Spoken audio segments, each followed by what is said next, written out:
तुषार, उस दिन उस क्लाइंट को अपने ऑफिस से निकालकर तुमने अपना बहुत बड़ा एड कैंपेन खो दिया, जिसकी वजह से तुम्हारा काफ़ी नुकसान हुआ। और तुमने मुझे एडवांस भी दिया था, लेकिन जब एड शूट हुआ ही नहीं तो मैं एडवांस रखकर क्या करूँगी। इसलिए मैं तुम्हें ये पैसे लौटाने आई हूँ। पूरे 20,000 तो नहीं है, क्योंकि इसमें से 5,000 के मैंने अपने घर वालों के लिए गिफ्ट्स ले लिए, लेकिन वो 5,000 भी मैं धीरे धीरे करके लौटा दूंगी। प्रियंका, तुम्हारी बात बिल्कुल ठीक है कि तुम ये पैसे रखकर अपना सेल्फ रिस्पेक्ट खोना नहीं चाहती, लेकिन क्या तुम ये चाहती हो कि ये पैसे मैं वापस लेकर अपनी नजरों में गिर जाऊं? तुषार, तुषार व्हाट? अगर तुम मुझे इतना पराया समझती हो, so don't call me Tushar, call me sir. I don't understand this. Why don't I understand what, Priyanka? यही ना कि तुम मेरे साथ दोबारा काम करना नहीं चाहती? It's not that, Tushar. I would love to work with you. If you would love to work with me, तो तुम ये पैसे लौटाने नहीं आती, बल्कि अपनी अगली एड फिल्म का एडवांस समझ के रखती। I don't know what to say, Tushar. I'll tell you what to say. Say sorry. I'm sorry. Apologies accepted. Thank you. Thank you किस लिए? थैंक्स इसलिए क्योंकि तुमने मुझे बहुत बड़ा रीजन दिया है तुम्हें इमोशनल ब्लैकमेल करके तुम्हें लंच पे लेके जाने। वरना मेरी समझ में तो ये नहीं आ रहा था कि तुम्हें लंच पे लेके जाने के लिए कैसे पूछूं। लंच? हाँ, लंच। तुम चाहती हो ना कि मैं तुम्हें सचमुच माफ कर दूं? हाँ। तो तुम्हें मेरे साथ लंच पे चलना होगा। ओके।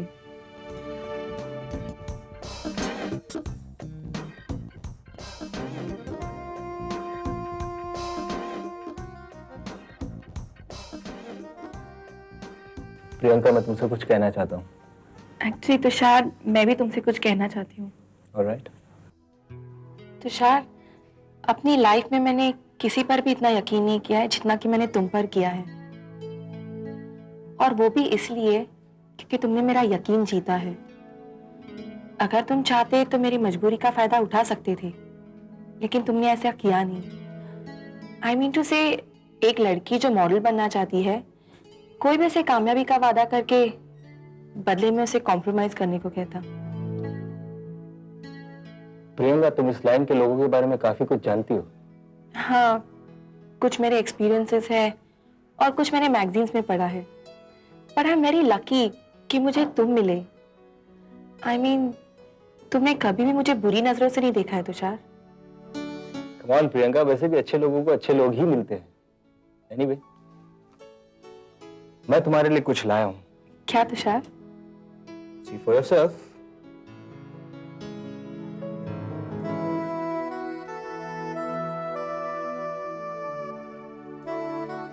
तुषार, तुम इसका मतलब समझते हो? प्रियंका, बिना मतलब के मैं कोई काम नहीं करता। बिना मतलब के? ओ आई मीन, बिना मतलब समझे मैं कोई काम नहीं करता प्रियंका। तो क्या मतलब है इसका? इसका मतलब है कि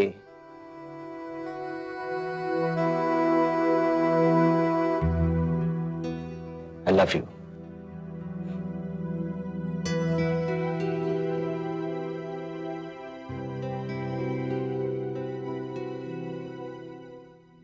अरे तुषार, हाउ आर यू?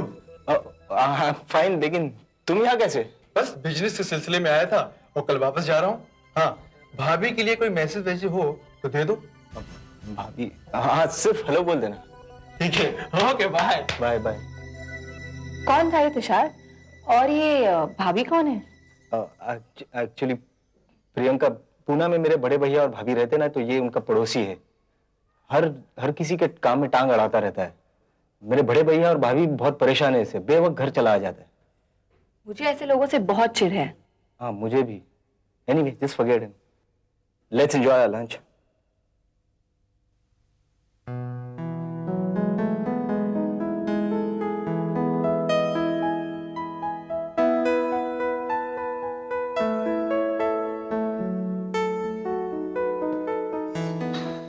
अरे पापा, साइड हो, कितनी ठंड है बाहर।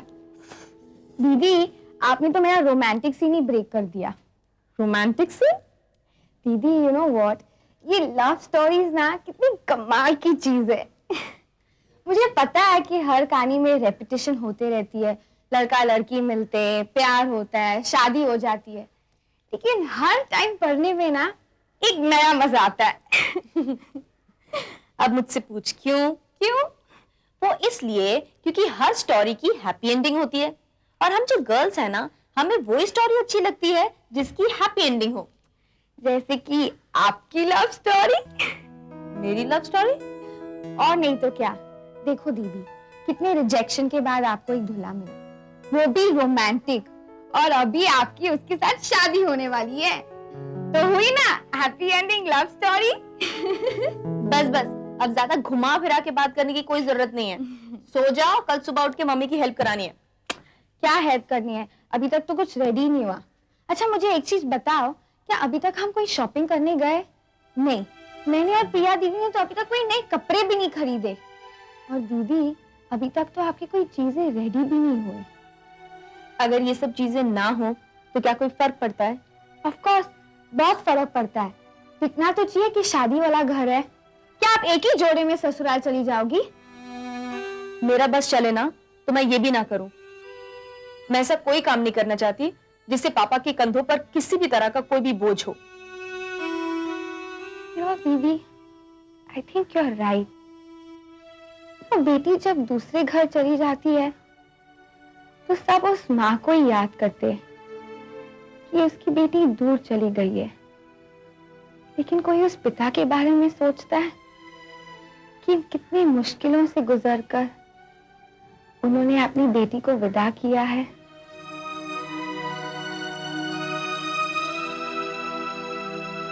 और अभी शायद पापा भी इसी दौर से गुजर रहे हैं।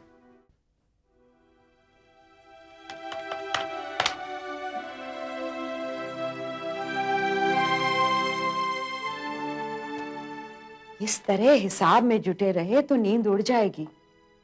नींद तो कब की उड़ चुकी है। अब तो गीता उस दिन चैन की नींद आएगी जिस दिन संध्या बेटी की डोली इस घर से बिता होगी।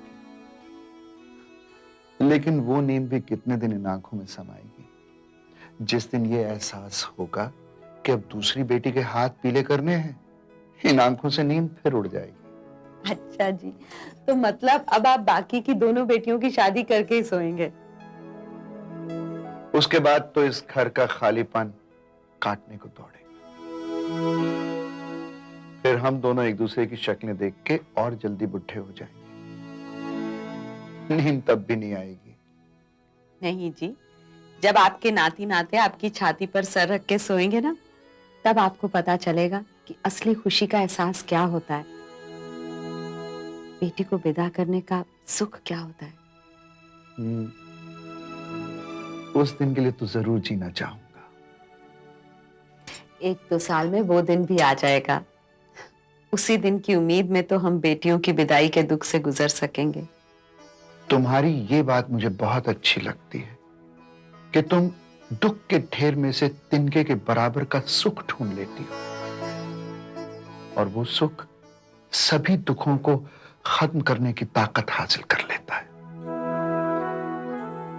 जानती हो, मुझे मेरे इरादों पर अटल रहने की सबसे बड़ी शक्ति तुमसे मिलती है। परसों की सेवा की आज तारीफ हो रही है। गीता, मैंने जब भी बेईमानी से इनकार किया तुम्हें आकर बताया। किस लिए? क्योंकि जब भी तुमने मेरे इरादों को सही ठहराया मुझे हौसला मिला, और उसी हौसले की वजह से मैं बेईमानी से दूर रहा। लेकिन क्या? कहते हैं माँ बाप के अच्छे कर्मों के फल उनकी औलाद को मिलते हैं। बस हमारी तीनों बेटियां सुखी हो जाएं, हमें और क्या चाहिए? मेरे अच्छे कर्मों का एक फल तो हमेशा मेरी नजरों के सामने रहता है, और वो हो तुम। अगर तुम ना होती ना, तो आपको कौन ये कहता कि अब ये दफ्तर बंद कीजिए, दूध पीजिए और सो जाइए। अब तो बस ईश्वर से यही प्रार्थना है कि मैं अपनी बेटियों के लिए अपना फर्ज पूरा कर सकूं।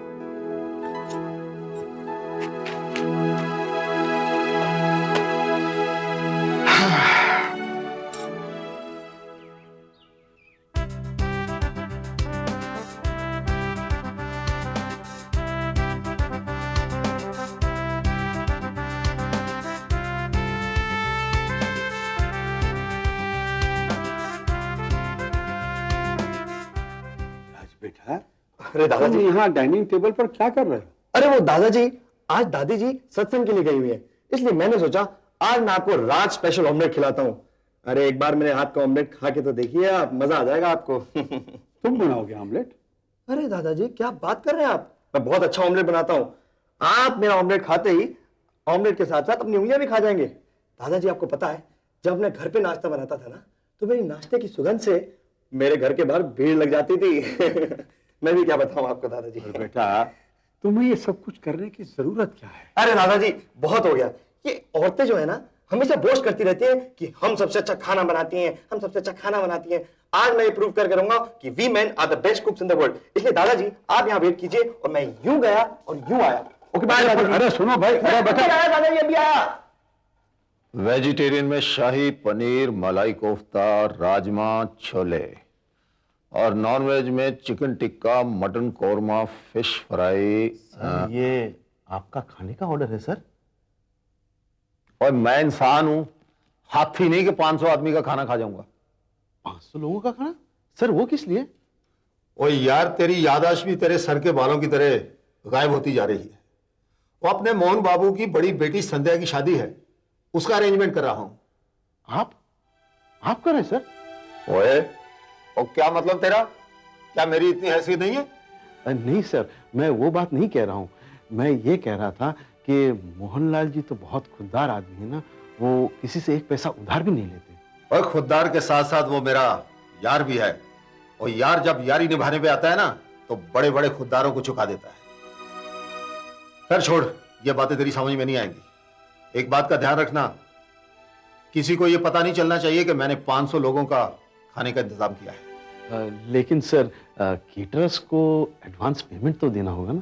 तो दे दो, इसमें क्या प्रॉब्लम है? प्रॉब्लम इतनी है कि खाने का बजट जो है 1.5-2 लाख रुपए तक जाएगा। क्या इतना ज्यादा? आपने सारी बढ़िया चीजें फाइनल की है, बिल भी तो उस हिसाब से बनेगा ना सर?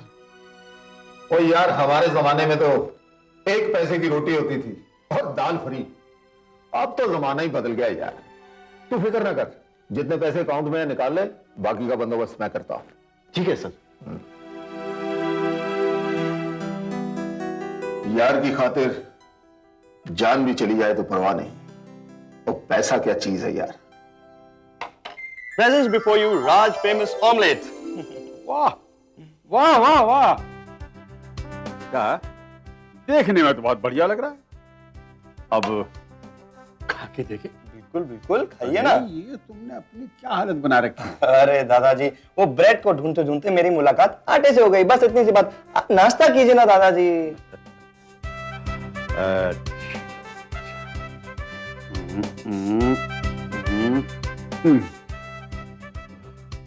खाऊं? प्लीज खाइए ना दादाजी।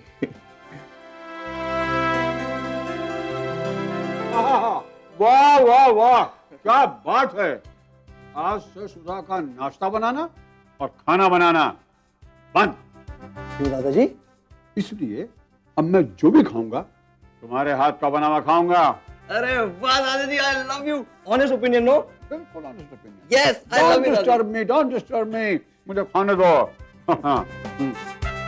अच्छा, अगर मुझे शांति से ऐसा खाना मिल जाए, मेरी तो जिंदगी बन जाए बेटा। अरे और नहीं तो क्या दादाजी, भाई मेरे घर के बाहर ऐसे ही थोड़ी ना लोगों की लाइन लगी रहती थी। दादाजी, हेलो। क्या बात है, दादी जी कहीं नजर नहीं आ रही, और दादा पोते में क्या बातें हो रही हैं? तुमने अपना ये क्या हाल बना रखा है? अरे वो सब छोड़ो ना, पता है आज दादी जी सत्संग के लिए गई हुई हैं, इसलिए मैंने सोचा कि मैं अपने हाथों से आज नाश्ता बनाता हूँ। और दादाजी मेरे हाथ का नाश्ता खाते ही उछल पड़े। रियली दादाजी? हाँ बेटा, मैं बिल्कुल उछल पड़ा। फिर तो मैं भी टेस्ट करूंगी। देखती हूँ जो लड़का इतनी बातें बनाता है वो खाना कैसे बनाता है। ट्राई करो। रियली?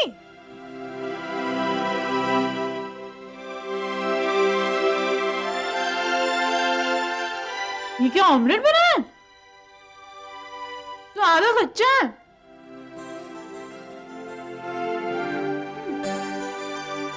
देखो इसमें तो छिलका भी है, ऑमलेट बोलते हैं। तो इसका मतलब ये हुआ दादाजी कि आपने मुझसे झूठ कहा? नहीं बेटा, मैंने कुछ झूठ नहीं कहा। ठीक है, तुमने ये आमलेट अच्छा नहीं बनाया, लेकिन तुमने ये आमलेट बहुत प्यारा बनाया है। तुमने इसमें इतना प्यार भरा है, इतना प्यार भरा है कि मैं इसे पसंद क्यों नहीं करूंगा। दादाजी, जब ऑमलेट खाने वाला इतना प्यारा हो तो ऑमलेट बनाने वाला उससे प्यार कैसे नहीं करेगा? ओ राज बेटा, you are a very sweet boy, very sweet boy. Thank you दादाजी। वैसे भी मुझे वे लोग पसंद नहीं जो अपना काम वक्त पर नहीं करते। जब मैंने आप लोगों से कहा था कि मुझे पोस्टर की डिजाइन मेरे टेबल पर 2 दिन में चाहिए, तो अब तक पहुंची क्यों नहीं? आई डोंट केयर आप इस कंपनी में किसको जानते हैं किसको नहीं। देखिए, इस कंपनी का मैं भी मालिक हूं। You better understand, you people are answerable to me first. Remember this always. इतना गुस्सा? अरे आरजू, तुम कब आई? तभी जब आप किसी गरीब बेचारे वर्कर की नींदें उड़ा रहे थे। आरजू, वैसे भी सोता हुआ आदमी आधा मरा हुआ होता है, वो किस काम का। इसीलिए इन लोगों की नींदें हराम करना बहुत जरूरी था। और ऊपर से ये रोब कि हम अनवर साहब के खास हैं। My what? सुहेल, तुम अपने अब्बू के लिए ऐसी बातें कर रहे हो? वो मेरे अब्बू।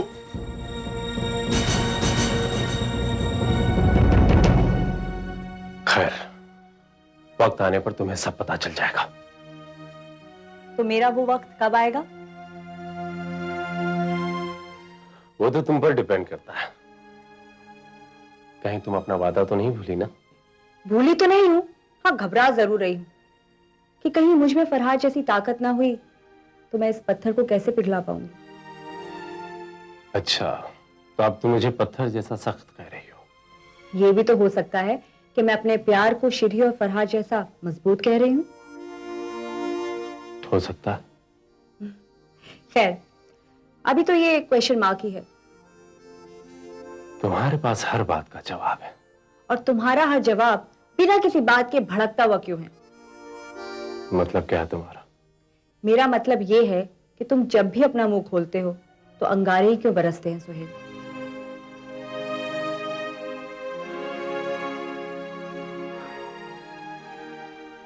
जो जहन में रहेगा वही निकलेगा ना।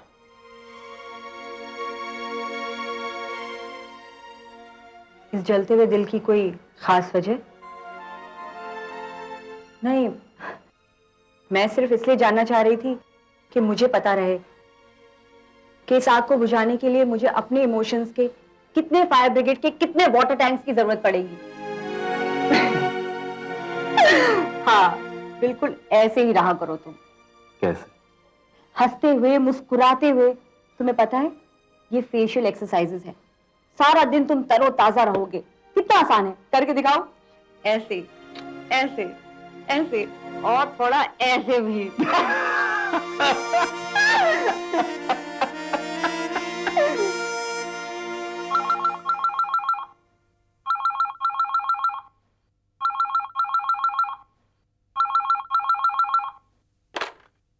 हेलो।